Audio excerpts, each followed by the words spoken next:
Kapag ka ganyan, paubos na yung mga ink dyan, yan, black. Ngayon, i-reset natin yan para mapuno. Para mapuno na rin. Maintenance. Para magkaroon ulit ng mga ink yan. Ayan, pin ink. Yan.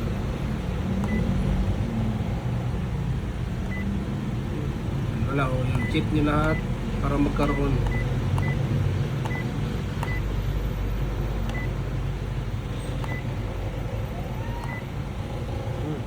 Yan.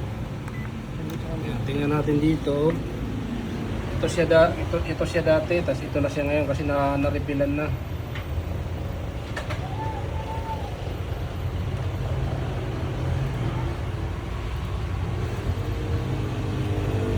Puno na. Ayun, ganun lang.